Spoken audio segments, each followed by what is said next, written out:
elements of perfect plan coming to complete fruition, yes? Of course, everything has gone brilliant good. Malice Manra is without equal. Malice Manra always been greatest warlock engineer of Clan Skyer. Get claw, foolish noisy wretch. Lord Warlock, Mordskitter, dumb, good only for deaf. Malice Manra always destined for greatness, always destined to be the herald of Horned Rat and rule all Skaven Empire, yes? Only needed research guidance on one thing. More Sleep's locations, erratic, confusing, yes, but had to be away, and Malice Manra found it. Took Man-Thing's foolish scrawlings and made them make sense, yes? Got foolish Wizard Thing prisoner to check over foolish Man-Thing's works and make them make sense, yes! Now plan almost ready. Test fires all successful, yes. Clan mange removed as planned. Foolish underlings thought could gain with Malice Manra, share in plunder. Perfect targets for test firing they were, yes. Now finally, cannon ready to fire. So much warpstone soon all be mine. Too late for spies or dwarf things or man things to stop me. They never saw a plan, never could. How could they? Malice Manra, greatest, cleverest genius of all times, yes. Hour is here. Then Malice Manra shall rule Clan Skyer, rule Council of 13, be chosen by Horned Rat himself. This is Red Moon role-playing. Heinrich Schilf, you're able to hold on. You're able to grasp a little of at least what's happening to you. This lift thing you're in is falling rapidly, but it hasn't come completely loose. You're not all gonna die just yet. It's just falling very, very fast. The mechanisms will be completely damaged. As you're hurtling down the mountainside at great speeds, though, you notice Gunnar Stark managed to push this woman. He pushes her, trying to clearly keep her safe, before falling himself. And then, next to you, Kruger Hoffman falls as well. You think you only are able to help one of them. Who will you try and help? It's all happening in slow motion, where you can see the individual bits of rubble falling down from above us, and you can hear each individual metallic whine as like a link in the chain snaps. And in that small microsecond of thought, brain coming alive, the only thing that Heinrich can think of is, how do we get out of here and what comes next? And it creates this really cruel balance of just raw survival. Which of these two people is going to make it so we have the best chance of surviving? And I have had so many wonderful daring do adventures with Kruger, but at the end of the day, that magic is what's more useful, right? Like we're well past the point of being able to sneak out of here. We've reached the point where it's going to be teleporting and shadow storms and all the big things. So with one hand wrapped around the nearest stabilizing element, be that if I'm latched on to a chain or just braced against one of the crates on this lift, it's my right hand that shoots out to wrap around Gurner's waist as you start to tilt off balance in that way that's going to send you stumbling off the edge of the platform, and then hauls you in just as hard as possible. It's not graceful, I just need to yank you back towards the center of this platform and pray to Sigmar everything else works out. How does it feel, Gunnar Stark? There's a moment of void, of weightlessness. You're going to fall. You're going to fall hundreds of feet and die. And then he reaches for you. Heinrich Schilf reached for you and grabbed you And you just notice as that's happening, Heinrich Schilf is... you just can't see them. And you suddenly aren't falling anymore. How are you feeling? There's a moment of pure shock of how I thought I was just going to go fall down, smashed against the ground. It's like I'm getting stuck in something. It's like something just holds me like something that I didn't even see coming. Like almost like thinking for a moment that I'd hit the ground early. But then I get pulled in. I look around in confusion. And I just look at him for a second and I realize we're not out of it yet. There's just a jolt going through my whole mind, my body and my heart. Kruger Hoffman, you are falling. Falling. You look for a moment to your left and you saw Heinrich. He was there, but then he turned and he grabbed someone else. How are you feeling? What's going through your mind? Is this the end of your journey? I'm fully focused on just grabbing hold of something. Trying to save my own life. That's, at the end of the day, the only thing I can rely on anyways. I grew up on the streets. That's what the rules were there. You always look out for yourself. Perhaps I've started to forget that, but I sure as hell remember it now. And yet, Kruger Hoffman, as you reach your hand forward, you can't quite hold on to anything.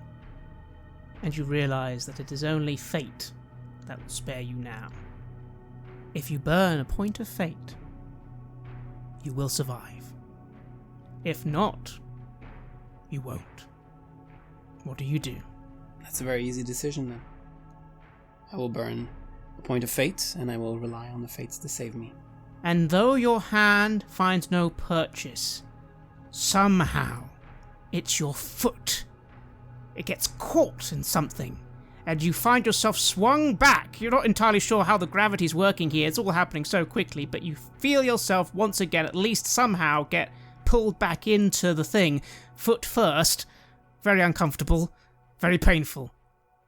And all three of you have a moment where you wonder what's going to happen if the lift keeps going at this speed. It won't matter that you've all survived and are holding on. You'll be crushed to pieces. But suddenly, you feel the sensation of the contraption slowing down. Finally, one last safety measure kicks in and there's still some friction, causing the whole thing to start to slow. Just enough for it to come crashing down, not at fatal speeds, but still quite uncomfortable. I'd like everyone to suffer 3 wounds. As the whole thing comes finally crashing down all the way back to where you began this endeavour. Not so that you're horribly injured, but you definitely get some scrapes and bruises. What do you do, Gurner Stark? It hurts, but you're alive. You look above you. The entire mountain top is green. It's almost like something's erupting, but that's not what's actually happening, but that's how it looks. All around you can hear the sound of the screaming, the dying, of things inside this hold. It's clearly quite a lot of damage being inflicted inside there right now. As the air is expelled from my lungs, in the first impact I then let out a loud groan, just trying to collect myself as I look up and see the green inferno that is happening up there. I start pushing myself up on my hands. I see that everyone seems to be, well, alive at least. I look around. Where did we end up landing? You're where you were before. Just before those mines. Just before the entranceway. You can dimly see in the distance a few fleeing Skaven. Some of them are running from the entranceway, running into the mountains. That's where you are.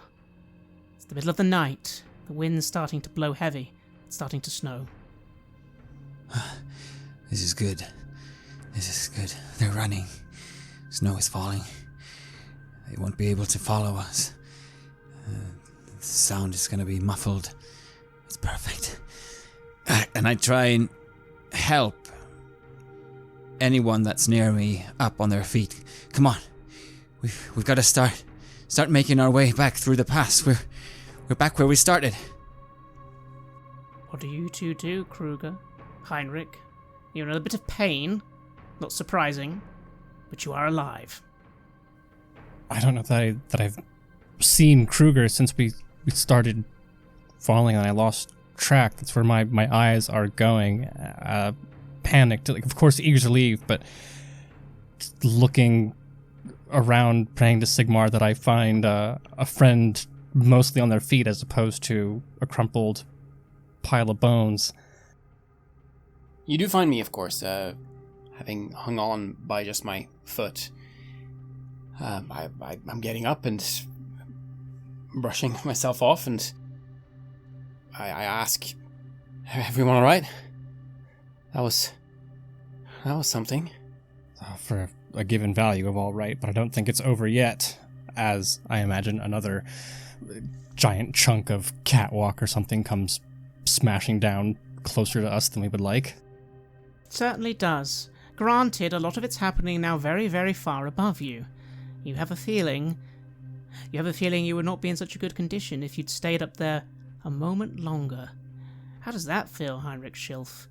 Magic. You think magic just saved your life. Oh, it's never magic that's the problem, it's the person who wields it. And I would love to live in an empire where everyone has the same approach as Gurner Stark, but history suggests that he is the exception, not the rule.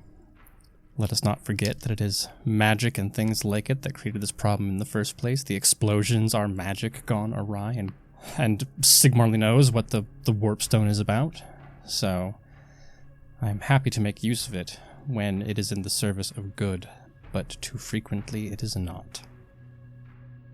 You notice the woman is currently unconscious, but she is alive. You check her pulse. It's weird. What's she doing here, you think to yourself, Heinrich Schilf? Yes, this definitely is a woman you've met before, although she looked much happier and in a much better condition than she does now. Fatigued, dirty, and now you look down at her feet that are still chained together. You also notice she's got a horrible bloody wound on one of her feet. What's that about? You're not quite sure. If only Siegfrieda were here. And as you're doing that and Kruger's getting up, Gurner, you feel it. The movement of shadows. You look around you. There's not a lot of light here anymore, not now. You sense them though. You can feel at least 5 or 6 shadows. Just surrounding you. One of them seems to just be clambering down just where you were. Is that how they just climbed down? One of them moves forwards. Again, you swear you could literally see the Ulgu just running off this creature. We're not alone. Not best, sneaky sneak. Not best. Not terrible, either. Got in, distracted, yes, did, yes. Still, had to do some work for you. Could have at least cut, stabbed Malice more, no? We didn't get close enough. You killed him then? The maker of these weapons are gone? Yes. Luckily, charges laid. And distraction, sneakiness. Not bad, man thing. Not bad. Still amateur average, though.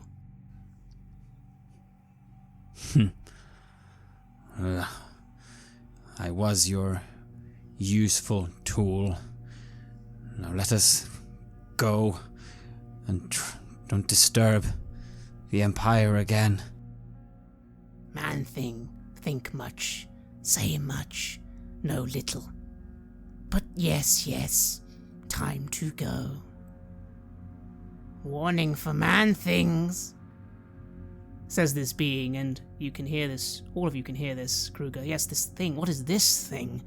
You can literally swear it seems to have shadow just rolling all along it, but you can still see the red eyes, you can still hear that voice, rodent-like, and you can see the other ones, just standing in the shadows, a bit outnumbered. What are you doing? You gonna try and draw your weapon? Try and cause a scene here? Well, if there's a threat, then of course. I'll begin lifting my crossbow, but I'll look to the others as well. Like, what are we doing here? You start raising your crossbow. The being laughs. Is that what man-things want? Yes, yes. Want to die now, yes, can arrange. Thought you wanted to live, scurry away. We will scurry away again. I look at Kruger. Killing them now won't make a difference. What do you think about that, Heinrich Schilf? Your weapons are ready. Okay, you are surrounded, and you have no idea who these things are, but, well, you could still attack them. Why does he seem so shocked? And, to be fair, why does one of these things seem so... What is that shadowiness around it? It's actually slightly intimidating now you think about it. The only thing worse than picking a fight on even ground is picking a fight when you don't know the odds. And I imagine that the history books are full of inquisitors who went charging headfirst into every problem without making a full assessment of the situation. I know that we are wounded. I know that we are miles away from anyone who could possibly help us. And I know, most importantly, we are on their turf. The Skaven don't come in ones and twos. They come in dozens and hundreds. And as much as I would love to put 2 clan leaders in the ground tonight, I don't think that's going to happen. So it's with a stiff swallow and just a very gentle at my side raise of the hand, I'll say to Kruger, there'll be another time, but we don't get to stop anything if we're dead. Why, smart words from man-thing. Yes, yes. I nod. I read the room and I lower my weapon. Warning, man-things. Warning, heroes of Middenheim. Kruger, Hoffman. Yes, yes. You given clemency. Given reward. Deal done. Yes, yes. Continue poking, sneaking. Continue sneaky nosing, looking in things. Deal off. We'll come back. Slice slit throat, yes? You have other problems, issues, enemies, yes, yes. Focus on them, Kruger, Hoffman, man-thing. Closer they are than we. I just look at the thing. And I suppose I'll give a small nod. It turns its head to you, Gurner. Same for Shadowmancer Wizard, yes, yes. Can continue to poke, question. Gain vengeance, yes, yes, for other one. Fine. We'll slice stab. We'll silence kill. But focus on your chaos, fools. Never see again, yes, yes? I believe that goes both ways. You stick to your kind and your shadows, and we won't try to come after you either. Man-thing's empire fall soon. All belong to us soon. Not yet, though. Not yet, no, no. You'll not stop it. Even kill me, not stop it. But suppose we see, shall we, man-thing? Yes, yes. My knuckles are whitening against my staff. I clamber at it tightly. Part of me just almost wishes that Heinrich would do it.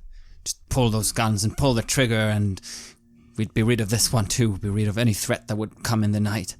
But I dare not do anything, as we're just now here, surrounded by everyone, all being a bit hurt. Yana being out of it as well. And there's a pause, and the one before you bows its head. For a moment you can see the rat-like features, just for a moment. And then it takes one step back and seems to melt into the night, as do all the others. Though, Kruger, there is no need to make a roll here. You think only that first one actually truly melts into the darkness. You think the others just... No, they're just very quick, very skilled at what they do. And then they're gone. What do you do? Well, we have to get out of here. We have to get out. Yes, and that's a situation in itself. You look around, you think you could just see it below the ridge, deep down below. Can you see some figures moving from the sewage area, that area you didn't go? You think you can see about a dozen or so individuals with torches. They seem to be heading somewhere, but you're a bit worried. This is going to be a tough and long journey. And then, Kruger, you look up, and you're confused for a moment. There's the Chaos Moon, happy, it seems, at whatever's happened here. But is there something blocking it? Just a little. After all, the moon is no longer massive, it's very far away, as it should be. But something's blocking it. There's something in the sky. What on earth is that? Something with sails? Is that a boat? There. A boat. I'll point at it. I look up. You all look up. This doesn't make any sense. Heinrich, you're a boatman. Boats aren't supposed to be in the sky. What's going on? Could it be the... They spoke of it, of a flying ship, of a flying boat. The boisterous big man, you remember? Reiner, wasn't that his name? You do. Kruger and Heinrich. A flying ship? A flying ship? Well, if it's not an enemy and a friend, that could help you quite a lot in this current situation where you might be staying outdoors in the mountains in the middle of an approaching blizzard. But how will you get its attention? If only there was a way, Kruger Hoffman, of getting the attention of something in the sky. Yeah. I try to jog my mind. Do I have anything like that? Didn't that dwarf say something that... These things called flares. Apparently they make a big light happen in the sky. Some weird dwarven technology. You have 3 of them in your backpack. Right. I begin opening up my backpack then. I have just the thing. And I'll pick up that thing that we received. I'll shoot off one of these then. That should get their attention. I'll look to Heinrich and to Gerner. Well, they'll know that we're here, and they know that we have the flares. Yes, they'll know it is us. I'll shoot them all off then. Make it real clear that we're here and we need help. And so you do. There is, of course, a moment of fear, perhaps, Heinrich. What if this isn't your friends? What if this is a new threat, a new danger? But as the ship begins to descend, all 3 of you, especially you, Heinrich, recognize Imperial work. Although, again, you've never seen something like this. It is a boat, but a boat with these strange balloons attached to it. And it has these odd rotor things on the sides. It comes down quite clumsily, especially as it is starting to blow quite heavily. There's a storm on the way. But it does descend a little, and ropes suddenly are thrown down to all of you. What do you do? I'll immediately move to climb up. Heinrich, help me with her. I'm at your side. An arm under hers. I can either grapple her close and hold on, however it seems best to make this work. It's not difficult, not between the pair of you. You're able to haul this woman up. She's quite light. She does start to regain consciousness and just mutter, Herr Schilf. Herr Schilf. How funny you should be here. I say nothing to that. She's out of it, but she'll be alright. Are you still trying to be the champion? I can't remember. Dare say I've done more than attempt, now that my name precedes me. Oh, sorry. I've been a bit busy being kidnapped. He ate my foot, you know. She's clearly very delirious.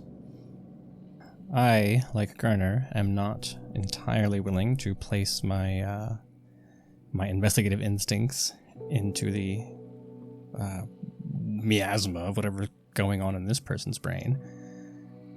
But that whiff of laughter and language I've heard before makes me doubly cautious.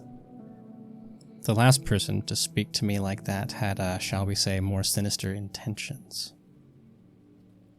They certainly did. It does cause you to pause a little. Gerner, that's a point. A little voice in the back of your mind suddenly reminds you of something. You have a job the others don't know about. Is Jana Ebenhauer innocent? Why was she there? It looks like she was taken. She just says like about being kidnapped, but then she's laughing. Is this a fallen witch? Is it your duty to quickly slit her throat before anyone can say anything and have this buried before it comes to the Inquisitor's attention? You don't really have a lot of time to think about it, but you are thinking about it. What are you doing? Yes. If she were an agent of chaos, it would not be impossible. Especially not considering what I've heard in Middenheim. So many of the higher-ups, and she would indeed be one of them, being a deputy head of the guild. Being corrupted, being part of something else. Not with the yellow fang, but with the purple hand. I don't know if this comes to her as well. She looks like she's been taken against her will. She was supposed to come back after Altdorf. I can't see any sign that she'd been willingly helping these Skaven, these rat men. That's a good point. She was muzzled. Her foot is badly injured. Did she just say they ate her foot? Though you look down at her foot, it certainly looks very badly injured. There's no evidence. My former task was, well, even from the head of the guild himself, was to find her. To find out what had happened to her. And I seem to be solving that task now as well. He knows I'm a Magister Vigilant. If he had had suspicions that she herself was corrupted somehow, then I feel like he would have told me. No, I don't believe that. I'd rather bring her back. I hope this won't come back to bite me. Then that's what you think, and you don't do anything. As you haul her up, and all of you begin being hauled onto this vessel. The first people you see are knights and guardsmen, all with the sigils of Middenheim. Perhaps you will feel a slight bit of relief. This is definitely at least something to do with Middenheim. Then you see two faces you recognise. One, some of you better than the others, and one, well, quite hard to forget. The first one is the Baron himself, Baron Rainer Todbringer, currently cloaked in a winter cloak, armed, and the other, a dwarf, Barrick. You recognise him very well, Kruger. The Baron comes forward. Well, I think there's a joke somewhere I once heard about Ulrican hoisting up a Sigmarite who was in need. Have you heard of it, Inquisitor?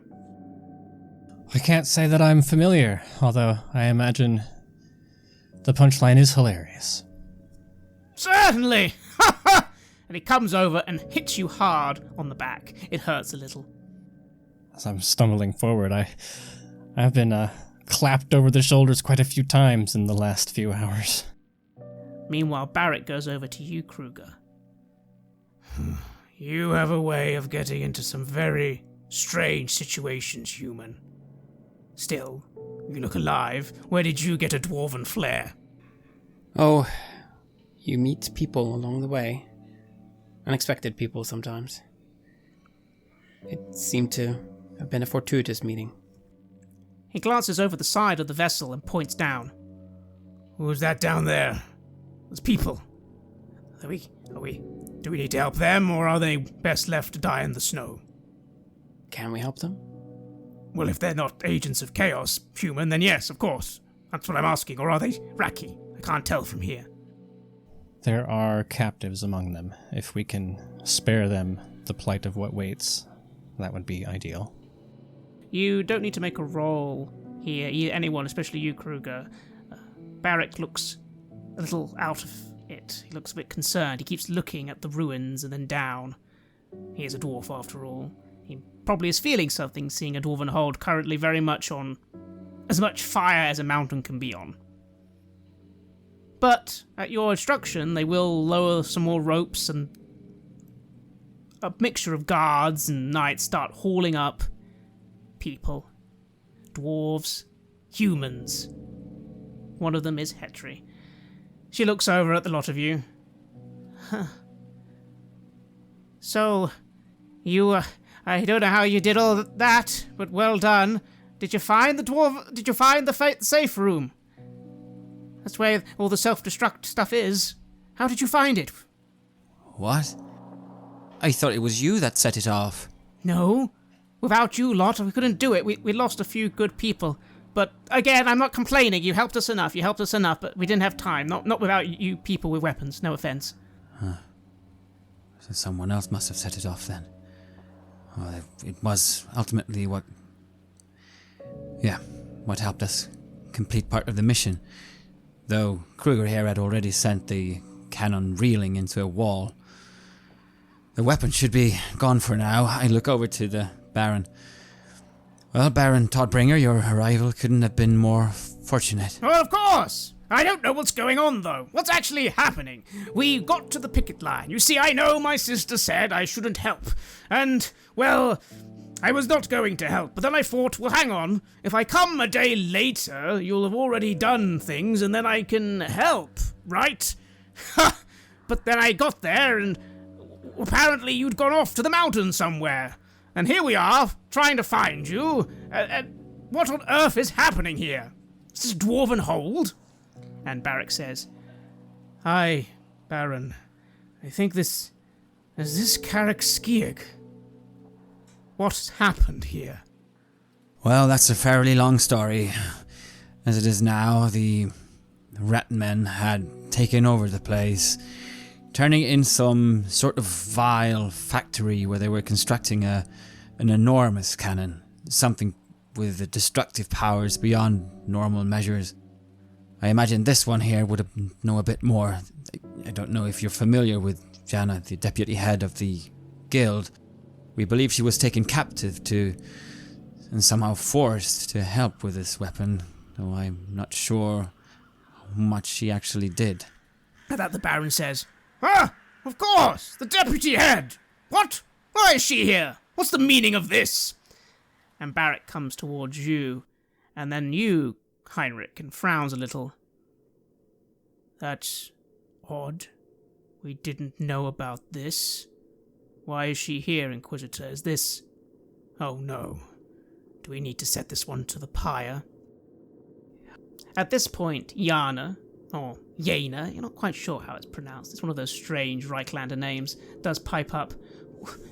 Wait, no, I didn't... I was taken prisoner. They wanted research. They've been gathering it. I don't know. It was all to make this horrible weapon. I didn't have a choice. I tried to sabotage it. I tried to get away, but I couldn't. I cannot speak to whether or not the mage speaks the truth, but I'm sure that is something that a court ecclesiastical can determine. A court ecclesiastical? I'm the deputy head. You, sir. You're a wizard. Explain. Well, again, I can't speak for you as I don't know your work or you personally. I know that you were taken from Middenheim or did not return to Middenheim. Case you make, you'll have to make yourself. You were saying that you were trying to sabotage the weapon somehow? Yes! We've seen it fire, we've seen it at work. I failed, didn't I? And that's... he ate my foot. The horrible creatures. Bloody Skaven. Actually real. Unbelievable. I will hear what you have to say. This is about your studies of the Chaos Moon and connected to the Wittgenstein family. Yes. Look, I was working on a way to be able to work out where the moon is so that it could be used by inquisitors, by the clergy to, stop bad things happening. I didn't even think it would work. Apparently it did. I don't know. But it's not chaotic. It's helpful. I look up towards Heinrich. Well, I, for one, feel like it's pretty evident that she's been held under torturous conditions. I can't say how much she has been helping them, but it's not something to be determined here, if it's in front of your court or whatever. I think for now, we should be safe, letting her rest. What do you think, Heinrich Schiff? On one hand, that sounds logical, but on the other hand, it doesn't. Working out where chaos moons are, researching, sounds mighty heretical to you. And yes, this individual, you could take her back and do this all properly. But you are an inquisitor, and maybe there's danger that will happen if you let this one go. Maybe you could just execute her right now. You are an inquisitor. It is in your power. It is in my power, but I do believe that charge also came with an amount of discretion. So, looking between the assembled parties, I will say, plenty has already been lost by overzealous inquisitors seeking to burn out heresy before they understand answers. Whether or not this is heretical is honestly outside of my purview. Leave that to the scholars. But I will say that it's possible this unholy creation is not the only of its kind. And if the Empire seeks to persist, then it should understand what it's up against. We can ask her those questions. If she proves useful and truthful, then she will have earned her life in doing so. And if it ends up to be the incoherent babblings of yet another cultist, well then, that is a problem we do know how to solve, without any additional research. You see the individual give you a bit of a look. Not a look of hate. It's a look of hurt. You think that charm from earlier is now gone as she listens to you speak, and eventually she nods and say, "Yes, of course I will answer any question. How lovely. You seem quite different now. Inquisitor, is it? I should have known. Yes, I'm a cultist. Unbelievable. Everything I've done is in the name of the Empire, but I will answer all your questions as long as you let me. Inquisitor." And she also looks at you, Gurner, with hurt expression as well. Clearly, you not backing up a fellow wizard has made this individual feel quite upset. Oh, you have my every assurance that your words will be tended to with the utmost care. But I think you of all people understand the risks. Maybe. I do. I don't know. Fine. Just, yes. And for the now, she just sulks a little. Clearly quite in pain.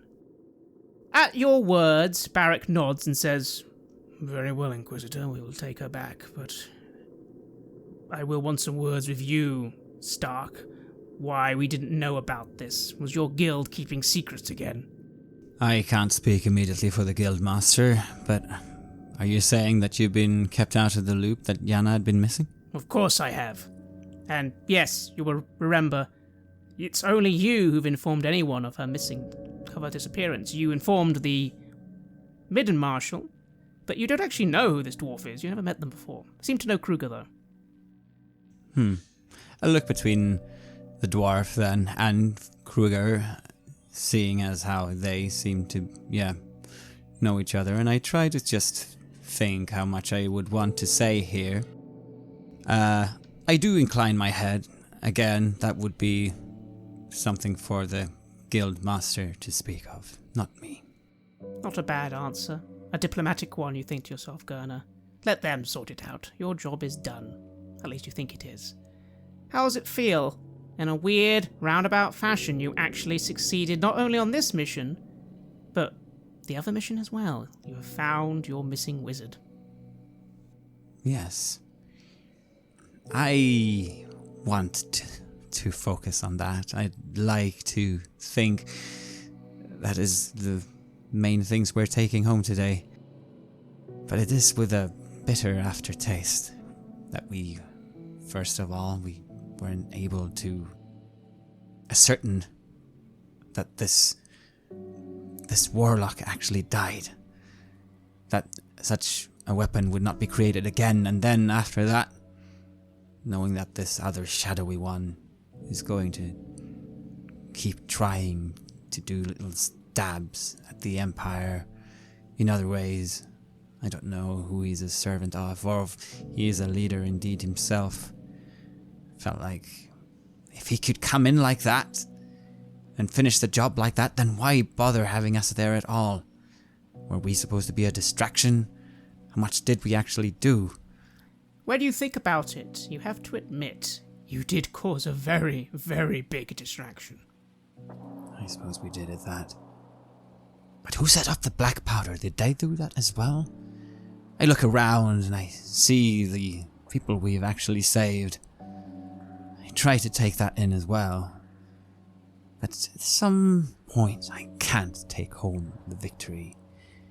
I will, as soon as I am allowed to, just find a place for myself where I can sit and just meditate over things for a bit. There's been a lot of impressions and a lot of feelings going on and through me, from my feelings to Heinrich, to the whole mission, and to, of course, the normal doubting of wizards and their intentions. And so, it takes some time, but you're able to gather about 40 or 50 individuals, mainly dwarves, a few dozen humans as well. Apparently a lot didn't make it, but at least some have been saved. It's funny, Heinrich Schilf, you hear some talking about how they're looking forward to going home to Unterfraus. You perhaps decide this isn't the time to inform those individuals that you've burned their village to the ground. They can find that out later, right? Of all the villages that have been put to the torch, at least this one has a very clear reason. It certainly does. Although you do find that sentence repeating one more time in your mind. It wasn't my fault. It was them. It does seem logical that, was it maybe the Ratmen who did all that? And that your witch hadn't done anything yet? But then again, they were a witch, weren't they? Do you feel any differently about your decision, or not at all? No, whether or not the Ratmen were involved, there was still a possessed corpse with a demon inside of it. There was cavorting of some kind happening there that was not met with my approval. And if nothing else, I can take solace in knowing that my decision is beyond reproach, at least from those who are going to be most displeased by it. Oh, certainly. There's not a single soul who would say you did it wrong. You will be the only judge of that, you think. Kruger Hoffman, it's been a long night. You are exhausted, slightly hurt, and you think you almost died tonight maybe 2 or 3 times.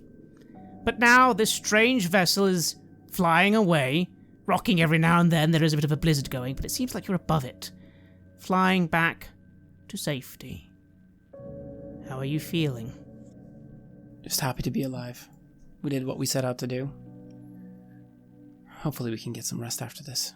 I think I need that. You do. You see the moon for a moment more. One oddity comes to mind. It was called the Moonbreaker? Why were there all those things? Those astronomical charts? What did this all have to do with the moon? That doesn't make any sense. It was a big cannon. It fires at cities, at the Empire, yes? What was all this nonsense about the moon? Are we going to shoot at the moon? That's crazy. Crazy indeed. Those thoughts might be in your mind as well, Gurner Stark. You saw the work of Dagmar. What was it she was saying, Yana? She was working out where you could a way to find out where the moon will be. But what did that have to do with what was going on? That's right. As I start to take my leave from the group and just stand by the edge of this flying ship, just watching the darkness move far below and the chaos moon above, I wonder what she actually meant. What they actually meant. A moonbreaker? I could see how chaos would fuel its energies from the moon, and perhaps the cannon gaining power from it, but breaking it? Firing up at it? Maybe they have some twisted... And then it kind of comes to me. And I kind of stumble a bit. And I have to sit down there. The warp stone. It all fell from the sky, didn't it? At some point, it came down, smattering, landing in different places. They've been trying to find it all this time. What if they believe? Or what if the Chaos Moon itself is solid warpstone and they're trying to shoot at it, to break away pieces, to fall down here to harness its power even more? Could that be it? I start taking a scroll out and I start making notes of ideas. It's absolute madness, but at some point, it could also make sense. You're certainly right on one thing. To some, that would be the most insane story they'd ever heard in their lives. But these creatures seem to be operating on a different level. An interesting theory. Maybe you'll find out more when you all get back and you do your interrogations. For now, the ship begins moving. Back to the picket line, and from there, back to Middenheim.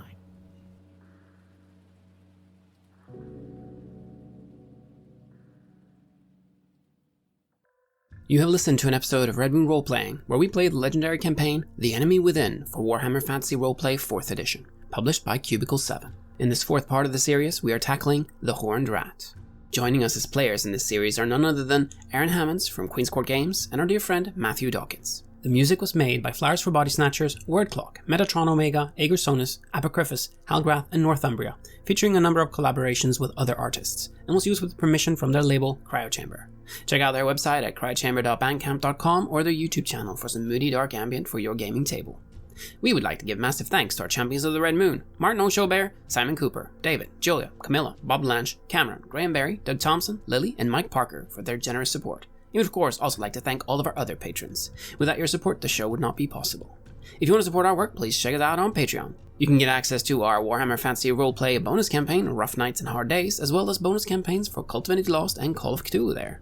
On top of that, we also offer early and raw access to all of our recordings. You can also hear your name read on the show as a champion of the Red Moon, as well as play some Cult with us. Most importantly, that support is what keeps the show going, so do check it out there.